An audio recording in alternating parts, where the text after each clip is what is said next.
Hey, hey, what up, my man? Rick, Can you hear me? yeah, I can't you hear What's me? up with you? Not much, man. Just chopping I it hear up, you bro. good, loud and clear. Oh Yeah, hell how, yeah, how good you shit, doing good during shit. this time? I'm the How you inspiration, bro. doing during this time? I'm keeping everybody Huh? alive, bro. I'm the inspiration, bro. I I got appreciate it. We everybody need that. outside getting a little sun, a little vitamin D. I got inspirational videos that I'm putting out. It's keeping the world entertained right now. I've been hearing. Yeah, man. I see you've been doing a lot of cooking too. Is a cooking show Oh, coming? yeah. Listen, so it's funny. So I never cooked before, but I thought like this is an opportune time to like relate to more people. So I started cooking, and my angle was, what can we not get at home that we would get in the restaurant? That's what I've been cooking. Hmm. So like, I don't know who got sushi right now, but I'm making sushi.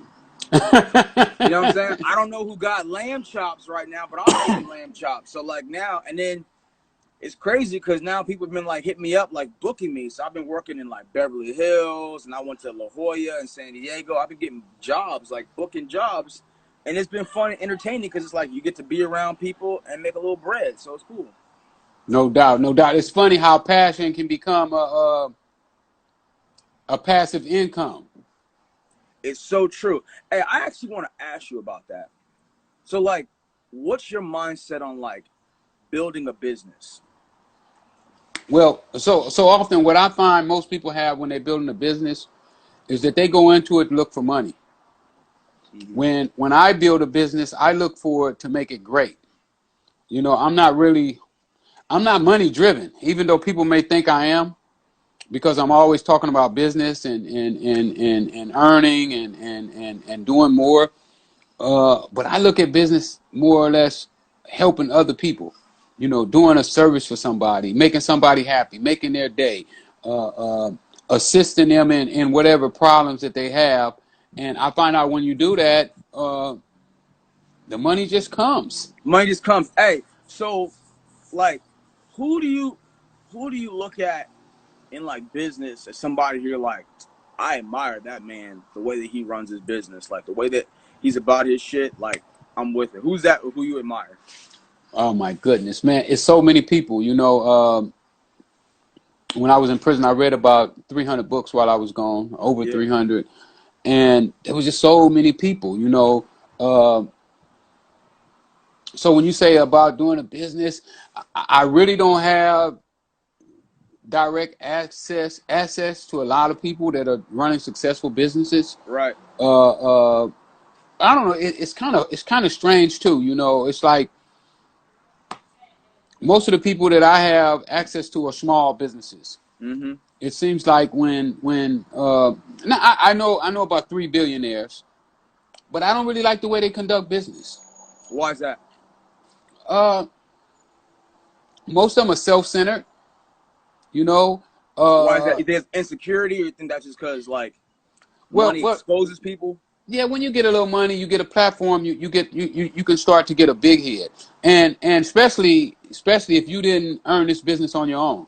If you had some assistance in running this business, then I don't really consider uh, you a great businessman. You Mm-hmm. know, I mean, even take a guy like Bill Gates. Yep.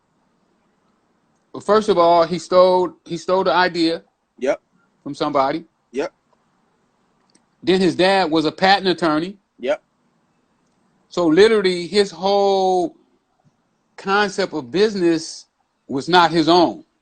Theft. It Theft. was exactly, Corporate theft. Corporate theft. exactly. I respect a guy who can come out like you see some of the Spanish people who come over here They work, bro, with only a backpack and shoes, and build it. and they build that thing to where now LA is almost ran by Hispanics. I mean, if you want a service here in LA, from the mayor on down, Hispanics run that. Uh, uh, and that's just a testimony of how they took nothing and built it into something, and that's what I really work ethic. yeah, I really enjoy seeing that type of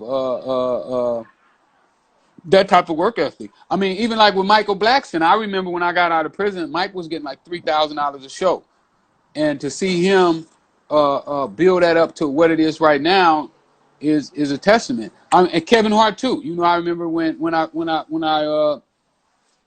had the opportunity, you know, to hang out with Kevin a few times, he wasn't making nowhere near the kind of money he's making then. I remember, bro. Listen, I was at Destiny Arredondo's house. Shout out to Destiny if she's listening. I was at Destiny's house, and I was sitting in a hot tub with a bunch of girls. And this Kevin Hart said, "Man, fuck you, man. I'm about to go out and be famous. I'm going to have a hot tub full of girls, too." And he went to party. And it was like he had a fire in him, like, I'm going to make it. I'm going to do it. And, you know, shout out to all the Hispanics who work hard. They're like, somebody doesn't want to do this job, and that's a job that I'm going to do. And you know what's so important about those things is that it's better to make some money than no money. You know, like I see people in there, they'll be like, "Oh, I ain't working for that." Oh yeah, I'm like, listen, your attitude though, that's everything. If your attitude about money is, "Oh, that's beneath me," oh, you're never gonna make it, bro. Like, tell absolutely that shit to Wrigley's, bro. Like, these motherfuckers are selling 25-cent gum to billions of dollars. You know what I mean? Just like selling gum. You can't think of it that way. What was it? It wasn't Rockefeller. It was the other one. He said, "How much money is too much money?" He just said, "One more dollar. One more dollar." I like that. And you have to take that. What I learned, you know, from business is that you take that little money, and then that little money starts to help you make more money. It makes you more valuable. Because it's you investing in yourself. You take that money, and then you reapply it to what you need those resources to go to the next stair. Absolutely, absolutely. It's like when I got home from prison, I had $200, and I had to take that and make it work to where I am today. You know, I started behind a whole bunch of people. You know, when I got out, people were doing well, and you know, it's just funny that if you are not on a certain status, then you don't get to the benefit of certain events. You know, it's like you have to work your way up. Let me ask you, like, when you got out, was your mind already prepared, or did you have to like Oh no, I came home ready to destroy. You did. I did. You know, my whole time in prison, as soon as I found out that I was going to win my case, when I knew I was going to win my case, I started preparing to come home. You know, when I went to prison, I was totally illiterate. I read over 300 books, business only. You know, business only. Business only. I read 3 books on Sam Walton. I read a book about Nike, The Millionaire Next Door, The Millionaire's Mind. Hey, how was the Shoe Dog movie? Is that the book with Phil Knight, Shoe Dog? You read that one? No, the one what's the name of it? I can't think of the name of it right now. I think it was Just Do It, something like that there. Okay. This was a reporter who wrote this book. It wasn't Phil Knight who wrote his own book. This was somebody who was investigating him and his company, you know, talked about the sweatshops over in China. They went over to China where they were making the shoes at. Mm-hmm. I mean, talked about how he left China and went to Indonesia because it was cheaper labor over there. But it basically gave me the basic concept, you know, like he was on vacation when he found Nike. You know, he wasn't going to China looking to do tennis shoes. He was over there just enjoying himself. Correct. And while he was walking, he saw a pair of tennis shoes that resembled Adidas, but it wasn't Adidas. And he bought a pair, and next thing he know, he was in business.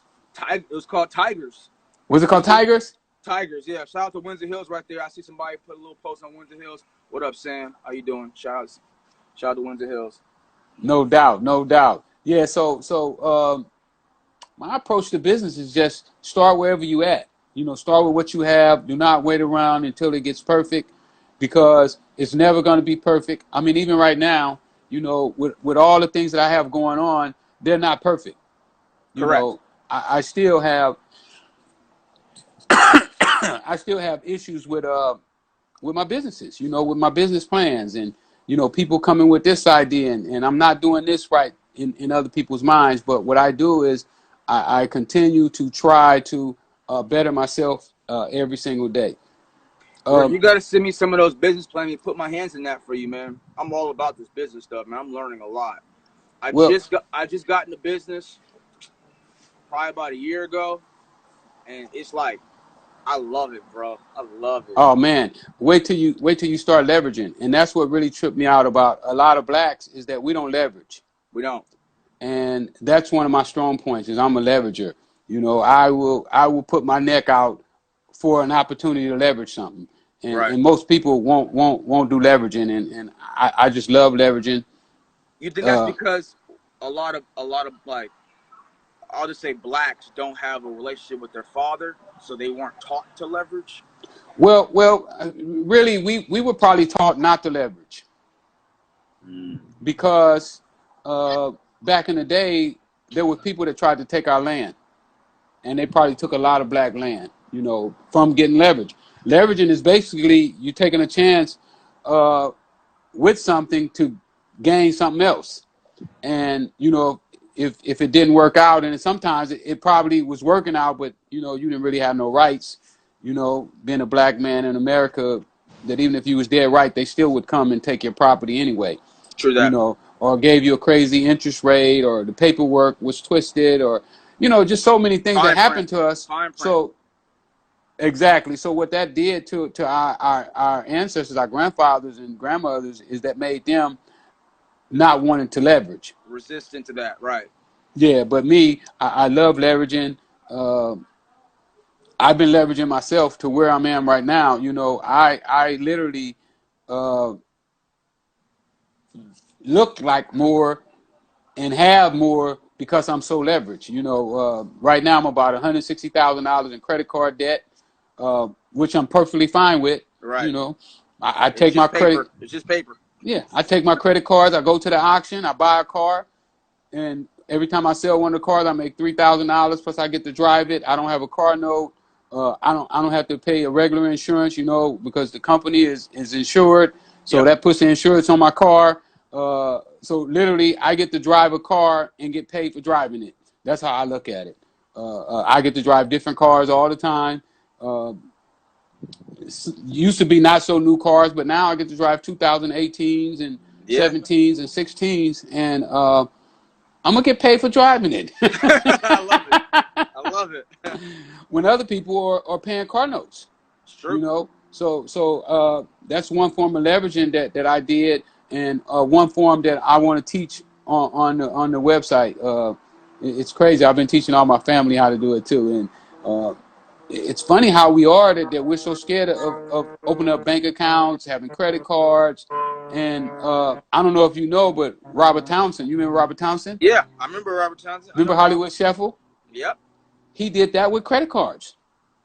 He took his credit cards and spent them, and in his book, he said how all the credit card companies were calling him saying, "When are you gonna pay?" And he was like, "As soon as my movie come out." So you know, we have to come up with different ways of getting ourselves financed because most of us don't have a rich uncle or rich auntie that's gonna come in and to be honest with you, most rich people are not gonna help you anyway. You No, it's know, true.